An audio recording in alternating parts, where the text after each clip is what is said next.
Hello, libmapper friends. Since I'm occupied spending time with my family on my daughter's birthday today, in lieu of my actual presence, I've collected my thoughts together in this short video presentation so that I can still take the opportunity to share what I've been working on and some thoughts about libmapper. Recently, I've been developing an extension to libmapper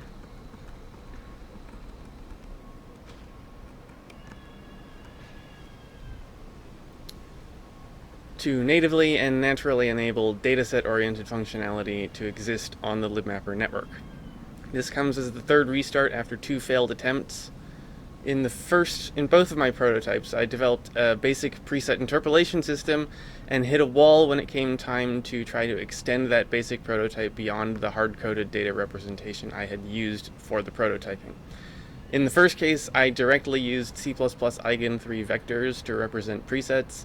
In the second case, I used an entity component system model where presets were stored as components, and in both cases, when I began to consider how to extend the existing functionality of the prototype, such as recording and editing presets, to any other kind of dataset algorithm, such as temporal demonstrations for a gesture follower or something like that, I realized that the whole architecture of the system was rigidly structured around the preset data representation. Not only could I not easily extend the current functionality to a different data format, but the existing data format would also not readily generalize to other kinds of algorithms. So my libmapper dataset extension aims to overcome these issues once and for all.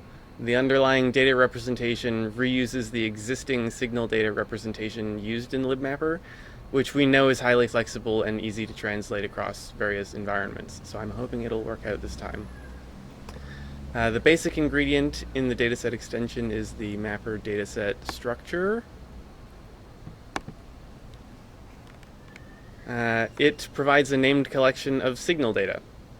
The signal data is just a linked list of mapper signal events, which are stored in these mapper records. The fields of this struct are just a reflection of the arguments that you get passed to a signal callback event handler.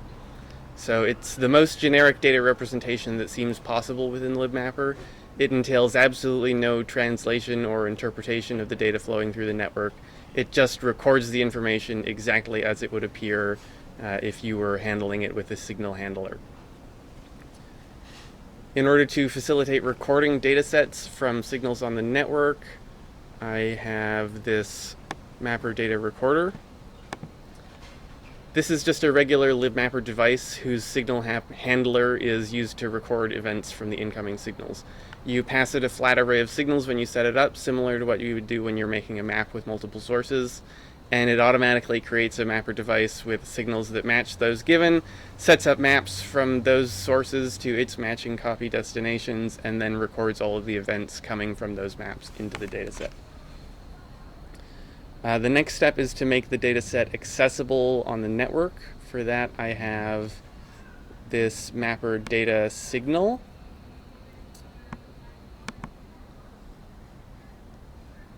Yeah, it's still a work in progress. So you make the mapper data signal, and each dataset signal publishes updates about a single dataset, and it can be subscribed to multiple datasets. Like regular signals, dataset signals are associated with devices, which gives them a unique name on the network, even if the signal has the same name.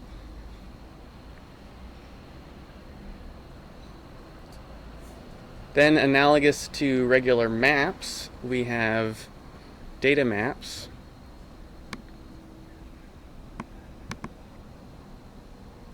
And these are used to create an association between two datasets.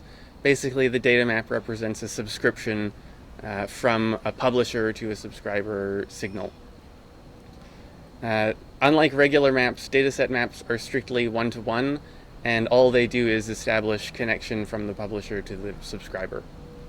Once a dataset map is established, analogous to signal events, the subscribing dataset signal starts to receive dataset events, and events are generated whenever a dataset is added. Basically, when you make a new subscription, make a new dataset map, you get an insert event. If you break that map, you get a remove event. And then there are events here for if you edit the dataset, which I haven't yet actually implemented. So yeah, this is progress so far, both sufficient and extremely limited. All of the objects have basically been laid out, the foundation is there, but a lot of the functionality I just described isn't actually implemented yet. Most notably, dataset maps can currently only be established between dataset signals that are contained in memory in the same process. Excuse me. Although I've spent a lot of time studying how regular maps are established over the network, I have not yet replicated this functionality for data maps. And yeah, these events haven't been tested yet. So future work, most of the relevant work here is still future work. As well as allowing datasets to be transmitted over the network, I also plan to make a prototype graphical recorder UI, as well as graphical tools for editing and curating datasets and for making dataset mappings. Just a minute, Elena. Furthermore, I intend to add functionality for transforming the raw event stream representation of datasets into other representations that are likely to be useful for a variety of algorithms. Representations like dense matrices for use with preset interpolation and machine learning. Once that's all in place, I'd like to prototype a handful of tools implementing these algorithms in a way that integrates nicely with libmapper's ecosystem. As a side effect of this work, I have introduced some changes that may eventually influence the structure of libmapper. I've begun the long work of breaking up mapper internal H and types internal H. These two header files have historically contained forward declarations for basically everything. As you can imagine, this encourages a significant amount of physical coupling between compilation units in the library, which means for us developers of the library, there's a lot of time spent compiling the whole library, even if you just make a trivial change to one part of it. I haven't actually reduced coupling yet, but I've taken the first steps by breaking up the header file into other smaller header files. When I started making the datasets representation, I wanted to be able to flexibly edit the datasets.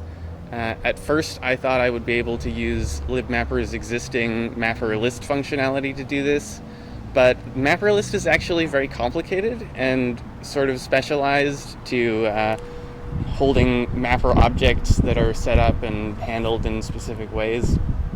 So rather than try to extend that or even really understand that and risk breaking large parts of the library if I mess anything up, I decided to instead make my own linked list implementation. So I have mapper dlist. No, don't connect to networks. I have mapper dlist, which is my generic linked list implementation.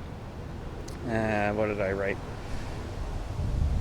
Arbitrary data. It includes a reference counting mechanism in the form of mapper RC, another thing I added, which ensures the data is never used after being freed and never freed while it's still in use. I also added query functionality similar to mapper lists query functionality so that the dlists can be filtered using an arbitrary user-defined predicate. In the context of the dataset representation I've been developing, this will eventually allow me to make copies, edits, and arbitrarily filtered datasets without having to copy all the data. I feel like my linked list is strictly an improvement over the existing mapper list, which might just be because I wrote it myself and I understand how it works. But if I'm not mistaken about that, then it might eventually be worthwhile to replace the existing mapper list wholesale with this new version. Right, so there's a major issue with my extension that is due to an incompatibility between my conceptual model of how the datasets should work and how the library actually works. Specifically, datasets contain a record of signals.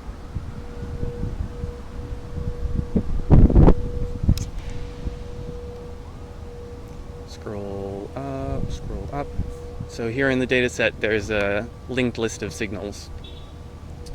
That's not a good idea because the way libmapper is currently implemented, if the device responsible for one of these signals disappears from the network, then this pointer to the signal is going to be invalidated, and if you use it after it's freed, then you get undefined behavior, and it's just not a good situation.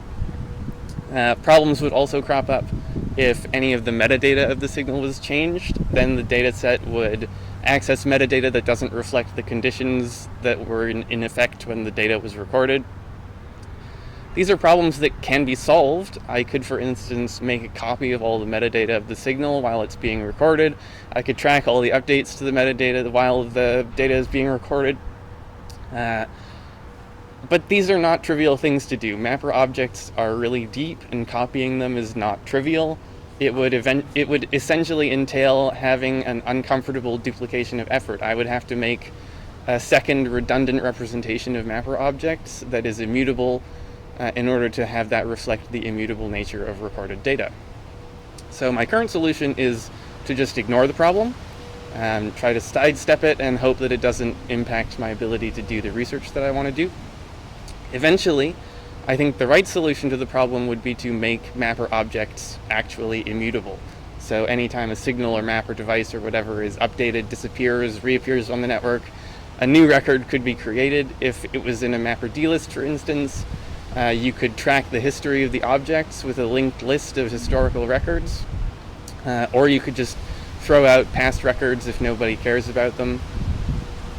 This would require substantial restructuring throughout the entire library, but I think it would have knock-on benefits. I think it would make it easier to develop session management functionality, undo systems, support for offline devices, and it would also be a useful contribution for doing research. It would make it really easy to record and study design histories like I was doing in my master's thesis.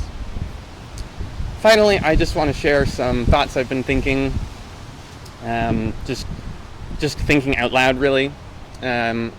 Basically, I think libmapper could be a lot simpler. We have signals which are identifiable endpoints where we can associate metadata like a name and a range. And then these are linked together to other signals, and devices group these endpoints together based on doing something with the data of the endpoints and maybe updating the state of some endpoints. And I think that's kind of all that we need. I don't think we actually need maps to be a separate thing that you could point at. Right now, maps hold, I think, too many responsibilities, and I think it would be unwise to attach additional responsibilities to maps. I think we should break up maps into one thing that just does links and one thing that's basically just devices. You guys can read this paragraph later. I'm getting cold and want to go back inside. Basically, I think maps are overpowered. Their ability to process data muddies the waters for me. I think maps as they currently exist should be treated like devices. And then we would just have endpoints that are grouped together by devices, and we would have maps that are just passive links between endpoints. And I think that would be simpler. I think that would be an improvement. I think it would be easier to do things. I don't know. Just thinking out loud, I'm interested to know what you think in response. So that's my talk. Thank you for listening. Sorry that I couldn't be here in person. Apologies for reading a script and not having a better presentation. I hope it has been adequate. Very disappointed that I can't listen to all of you guys yatter in real time and ask you questions and chat with you. I look forward to reviewing the recording of this later. If you have any questions, feel free to shoot me an email, ping me on the IDMIL Slack channel for libmapper. You can check out my branch at this URL, and I hope you guys have some interesting discussions now. Bye! See you soon.